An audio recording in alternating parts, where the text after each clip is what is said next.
Dictation शुरू होगी 3 second बाद। सांस लेने का कोई विकल्प किसी के पास उपलब्ध नहीं है। स्टॉप। मीडिया में लगभग प्रतिदिन दोहराया जाता है कि दिल्ली की हवा खतरनाक स्तर तक प्रदूषित है, जहरीली है। स्टॉप।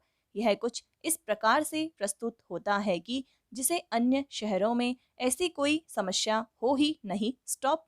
विश्व के सबसे अधिक प्रदूषित पहले 10 शहरों में दिल्ली सबसे ऊपर है, कोलकाता चौथे और मुंबई छठे स्थान पर है। स्टॉप। अभी कुछ दिन पहले ही गाजियाबाद की हवा दिल्ली से अधिक जहरीली आंकी गई थी। स्टॉप। कई वर्षों से दिल्ली और उसके आसपास के इलाकों में प्रदूषण को लेकर आरोप प्रत्यारोप दोहराए जाते हैं, आपातकालीन बैठकें होने लगती है, मामला सर्वोच्च न्यायालय पहुंच जाता है। स्टॉप। यह सब ठीक वैसे लगता है किसी नाटक का साल भर बाद पुनः मंचन हो रहा हो, जिसमें सभी अपनी पुरानी भूमिका पूरी निष्ठा से दोहरा रहे हो। स्टॉप। पैरा।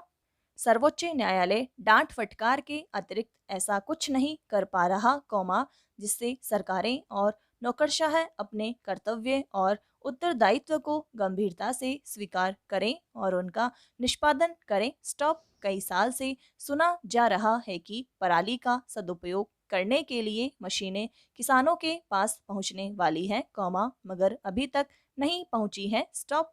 दिल्ली सरकार ने एक ऐसे कष्ट निवारक घोल का जमकर प्रचार किया, जिसे पराली पर छिड़कने मात्र से वह खाद में परिवर्तित हो जाती है। स्टॉप। न मशीनों का प्रभाव दिखाई दिया, न ही वह बहुप्रचारित घोल बायोडिंकपोजर। स्टॉप। सर्वोच्च न्यायालय तक को यह कहना पड़ा है कि नौकरशाही चाहती है कि अदालत निर्णय करे, और वही उसे क्रियान्वित करे। स्टॉप। माननीय न्यायाधीशों की पीठ ने यह भी कहा कि टेलीविजन की बहसें अधिक प्रदूषण फैला रही है, हर किसी का अपना एजेंडा होता है। स्टॉप। और इसी कारण विभिन्न सरकारें और पर्यावरण संरक्षण के विभिन्न पक्षों से जुड़ी संस्थाएं आपस में एक जीवंत कार्यकारी संवाद स्थापित नहीं कर पाती है। स्टॉप। वर्तमान स्थिति यह है कि दिल्ली के वायु प्रदूषण के लिए कोई जिम्मेदार नहीं है। स्टॉप। यह निर्विवाद तथ्य है कि मनुष्य की नैसर्गिक प्रवृत्ति अपनी भावी पीढ़ी को अपने से अच्छा भविष्य देने की होती है। स्टॉप। कितने वर्षों से नन्हे बच्चे जहरीली हवा में सांस लेने को विवश हैं। स्टॉप।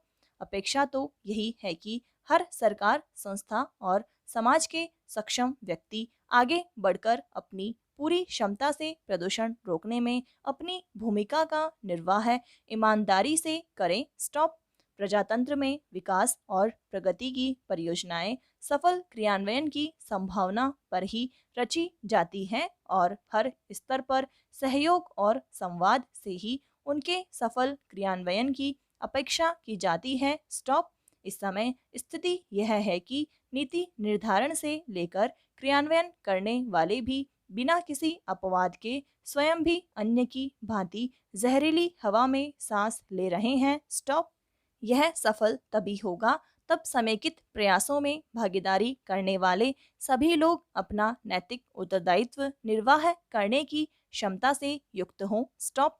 इससे बड़ी आवश्यकता यह होगी कि इसमें उत्तरदायित्व निर्वहन को चुनावों से जोड़कर न देखा जाए, जो आज के वातावरण में अत्यंत कठिन है, लेकिन यह असंभव नहीं है, क्योंकि इन प्रयासों में शिथिलता कोई कैसे कर सकता है, जब वह स्वयं और उसका परिवार भी इससे पीड़ित है। स्टॉप। इस समय उस सिविल सोसाइटी सभ्य समाज की आवश्यकता है, जो बिना किसी वैचारिक, राजनीतिक प्रतिबद्धता के सामाजिक उत्तरदायित्व और नैतिक आचरण को बड़े पैमाने पर प्रेरित कर सके। स्टॉप। दुर्भाग्य से ऐसा कोई वर्ग उपस्थित नहीं है। स्टॉप। अगर प्रबुद्ध वर्ग इस प्रकार के विकल्प पर विमर्श नहीं करेगा तो निश्चित रहें, अगले वर्ष फिर से पूरी प्रक्रिया का पुनर्मंचन होगा। स्टॉप। जहरीली हवा में दिल्ली वासियों तथा अनेक अन्य शहरों के रहवासियों को साल दर साल रहने को मजबूर होना व्यवस्था की शिथिल कार्य संस्कृति, सामाजिक उत्तरदायित्व, अवहेलना और मानवीय मूल्यों को आत्मसात न कर पाने को ही मानना होगा स्टॉप। 21वीं सदी में परिवर्तन की तेजी से सभी नागरिक तथा जनहित में सक्रिय सरकारें भली भांति परिचित हैं स्टॉप। जिसके पास दूरदृष्टि है कौमा, वही अपनी गतिशीलता बनाए रख पाते हैं और समय के साथ चल सकते हैं स्टॉप। यह भी स्पष्ट है कि सच्चे प्रजातंत्र में राजहित के ऐसे अनेक कार्य होंगे कौमा, जिन पर राजनीति को अलग रखकर केवल जनहित को प्राथमिकता देनी होगी स्टॉप।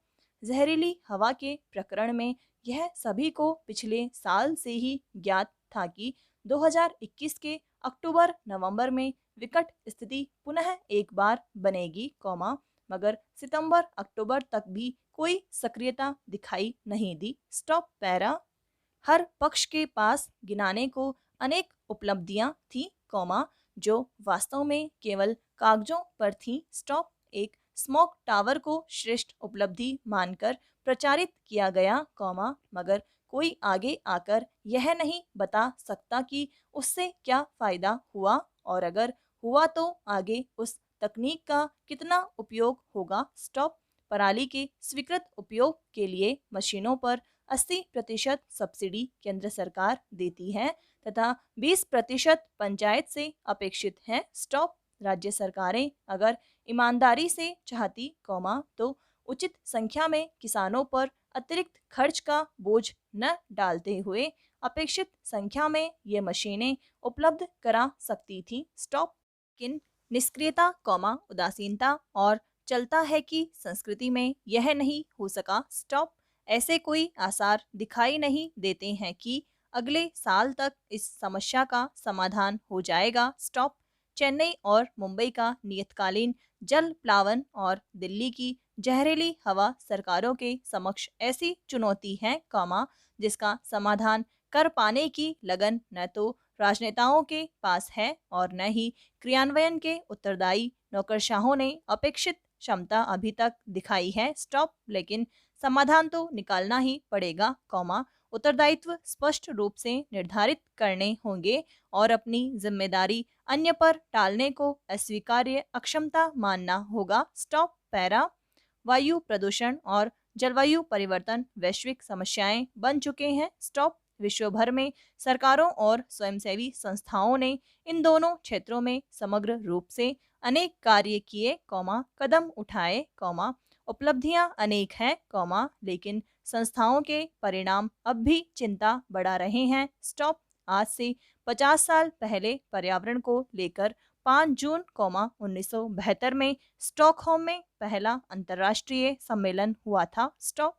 जलवायु परिवर्तन पर पहला विश्व सम्मेलन 23 फरवरी 1979 को जिनेवा में हुआ था स्टॉप। भारत इनमें महत्वपूर्ण भागीदार रहा है स्टॉप। देश के पास अपेक्षित बौद्धिक संपदा और विशेषज्ञता और संसाधन उपलब्ध हैं स्टॉप। दुर्भाग्य से प्रतिबद्धता पारदर्शिता और उत्तरदायित्व के प्रति पूर्ण समर्पण की कार्य संस्कृति की कमी है स्टॉप। इसके लिए सेवाकालीन प्रशिक्षण का सहारा लेना होगा स्टॉप। दीर्घकालीन दृष्टि विकसित करने के लिए शिक्षा का सहारा लेना होगा क्योंकि व्यक्ति निर्माण और चरित्र निर्माण का आधार वहीं पर पनपता और स्वरूप लेता है स्टॉप। 13 जुलाई 2004 को भारत के सर्वोच्च न्यायालय ने एक निर्णय लिया था कि कक्षा 1 से 12 तक पर्यावरण शिक्षा को अनिवार्य विषय के रूप में पढ़ाया जाए स्टॉप। इसके लिए भारत के सर्वोच्च न्यायालय के निर्देश पर एनसीईआरटी ने पाठ्यक्रम की रूपरेखा मार्च 2004 को न्यायालय को प्रस्तुत की थी स्टॉप। यह सभी राज्यों को भेजी गई तथा प्रत्येक राज्य ने उसे स्वीकृति प्रदान की लेकिन मई 2004 में केंद्र सरकार में बदलने के बाद इसे लागू नहीं किया गया स्टॉप। अगर किया गया होता तो आज युवाओं की एक ऐसी पीढ़ी शासन प्रशासन चला रही होती जो पर्यावरण और जलवायु परिवर्तन की सभी पक्षों की समझ के साथ कार्य कर रही होती स्टॉप। नई शिक्षा नीति 2020 के आधार पर जो नया पाठ्यक्रम बनने वाला है उसके निर्माण के समय इस तथ्य पर ध्यान देना उपयोगी रहेगा। स्टॉप समाप्त।